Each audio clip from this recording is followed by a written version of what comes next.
जहाज उड़ने के लिए तैयार था। उसे किसी कॉन्फ्रेंस में पहुंचना था, खास उसी के लिए आयोजित की जा रही थी वो कॉन्फ्रेंस। वो अपनी सीट पर बैठा और जहाज उड़ गया।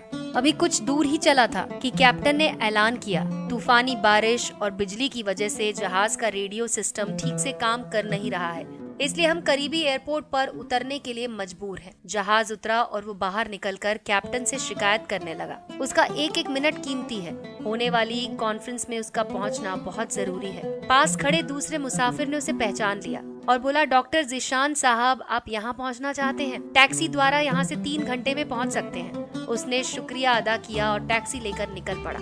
लेकिन ये क्या, आंधी, तूफान, बिजली, बारिश ने उसका चलना मुश्किल कर दिया। फिर भी वो चलता रहा। अचानक ड्राइवर को एहसास हुआ कि वो रास्ता भटक चुका है। नाउमीदी के उतार चढ़ाव के बीच उसे एक छोटा सा घर दिखाई दिया। इस तूफान में वही गनीमत समझिए कि गाड़ी से नीचे उतरा और दरवाजा खटखटाया। अंदर से आवाज आई, जो कोई भी है अंदर आ जाए। दरवाजा खुला है।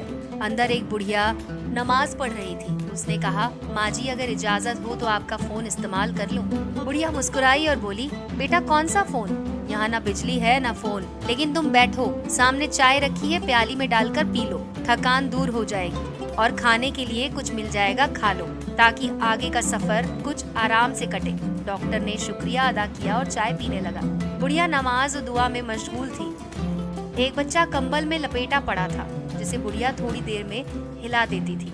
बुढ़िया जब फारिग हुई तो उसने कहा, माँ जी, आपके इखलाक और एहसान ने मुझ पर जादू कर दिया। आप मेरे लिए भी दुआ कीजिए। मुझे उम्मीद है कि आपकी दुआएं जरूर कबूल होंगी। बुढ़िया ने कहा, नहीं बेटा, ऐसी कोई बात नहीं।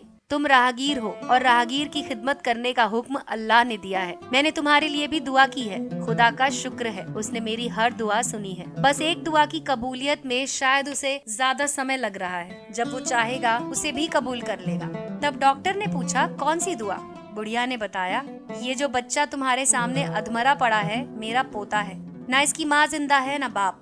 इस बुढ़ापे में इसकी जिम्मेदारी मुझ पर है। डॉक्टर कहते हैं इसे खतरनाक मर्ज है जिसका वो इलाज नहीं कर सकते। कहते हैं एक ही नामवर डॉक्टर है, उनका नाम है जिशान। वो इसका ऑपरेशन कर सकते हैं, लेकिन मैं बुढ़िया कहाँ उस तक पहुँच सकती हूँ।